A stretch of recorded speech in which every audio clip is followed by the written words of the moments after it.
પલ્લુ politics એટલે શું?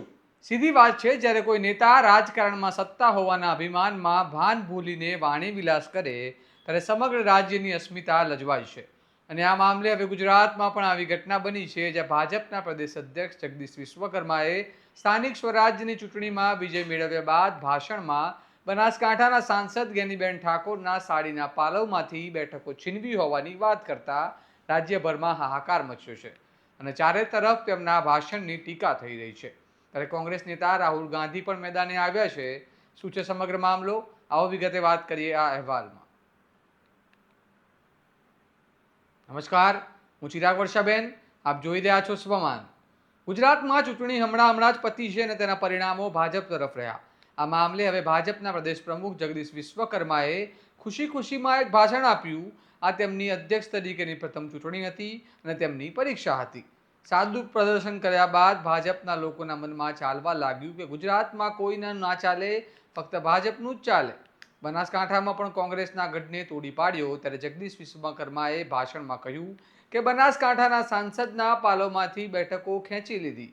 આ વાક્યએ સમગ્ર રાજ્યમાં રાજકારણ ગરમાવી દીધું.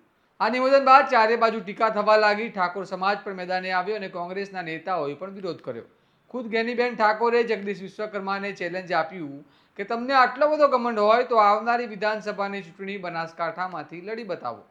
હવે આ મામલે કેન્દ્ર તરફથી પણ પ્રતિક્રિયા આવી છે.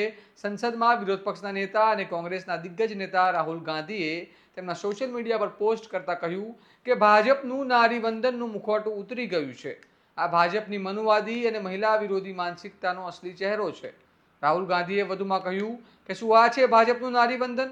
શું આનાથી મહિલાઓનું સશક્તિકરણ થશે? શું આનાથી અધિકાર મળશે? સત્તાને પડકાર આપતી મહિલાઓ તેમને બરદાસ્ત નથી. તેમની વિકૃત માનસિકતા એક જ પળમાં સામે આવી જાય છે. આ ઉપરાંત તેમણે વડાપ્રધાન મોદીનો ઉલ્લેખ કરીને કહ્યું કે મોદીજીને જ્યારે મહિલાઓ સવાલ પૂછે છે ત્યારે સંસદમાંથી તે ભાગી જાય છે. મોદીજી પોતે કહે છે કે નારી સબ કુછ ભૂલ सकती है लेकिन अपमान कभी नहीं. પણ ભાજપ પોતે જ આ વાત ભૂલી ગઈ છે. રાહુલ ગાંધીએ ચેતવણી આપતા કહ્યું કે ગેનીબેન ઠાકોર અને ગુજરાત સાથે દેશની તમામ મહિલાઓ છે અને યાદ રાખો, આ મહિલાઓ તેનો જવાબ અચૂક આપશે. આમ રાહુલ ગાંધીએ કડક શબ્દોમાં ભાજપ પર આકરા પ્રહારો કર્યા છે અને ચેતવણી પણ આપી છે.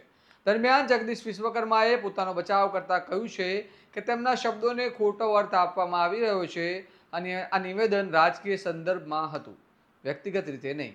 હાલ રાજ્યભરમાં આ મામલો ખૂબ જ ઉકળી રહ્યો છે અને લોકો જગદીશ વિશ્વકર્માની માફીની માંગ કરી રહ્યા છે.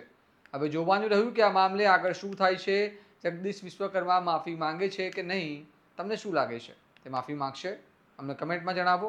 અને આ પ્રકારના વિશ્લેષણાત્મક સમાચાર માટે સ્વમાનને લાઇક, શેર અને સબસ્ક્રાઇબ કરવાનું ભૂલતા નહીં. નમસ્કાર.